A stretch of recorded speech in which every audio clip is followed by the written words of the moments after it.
Recording this July 12th, 2026.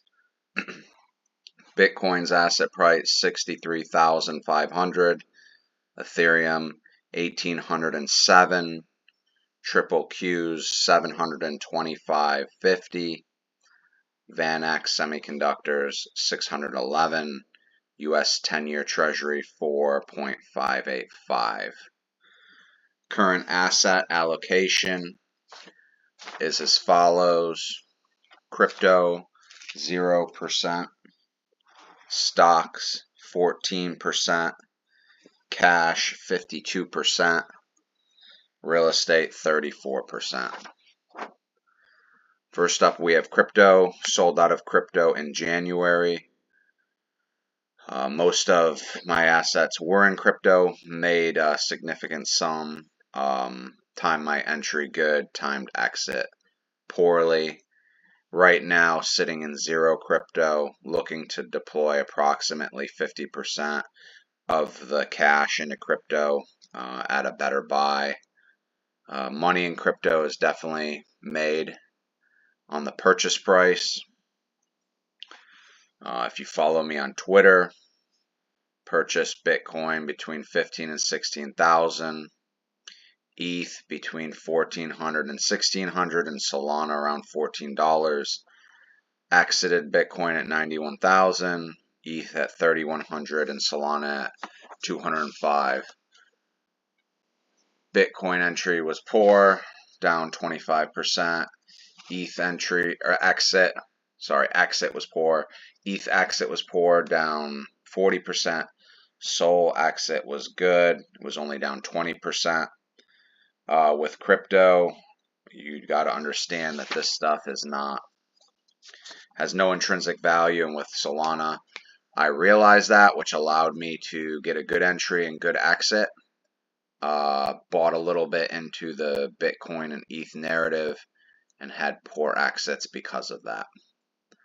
Again, holding out for a good entry, looking more down in the 30 to 40 thousands.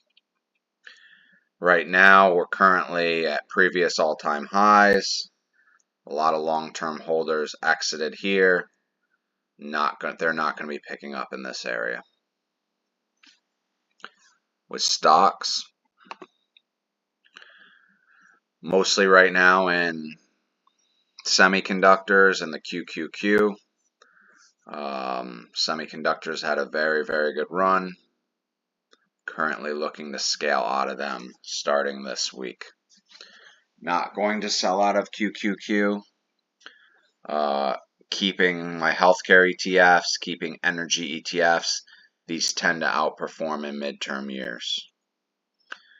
Again, we'll be scaling out of the semiconductors starting this week for many reasons. One, they're extremely overbought. On a monthly, at any time it hit this high on monthlies, sell-offs followed, and you could find significantly lower prices to follow. Earnings are very good. People are very optimistic. Everyone is saying that there is exponential demand growth. I've heard these narratives before in other assets, and it didn't turn out too well. I know that also quite a few prominent people have come out and become very negative in the space, saying that it's just run too far. Chart on the daily looks toppy. That formation right there, that stalling out formation, looks a lot like Bitcoin's did in April and May of 2021. So I imagine we'll see a little bit of a correction. Like I said, keeping healthcare and energy, those tend to outperform midterm years. Going to sell before August and September of the semiconductors because those are weak seasons. Also keeping a couple stocks,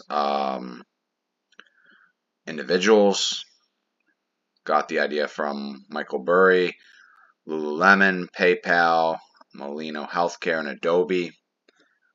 These stocks are heavily oversold.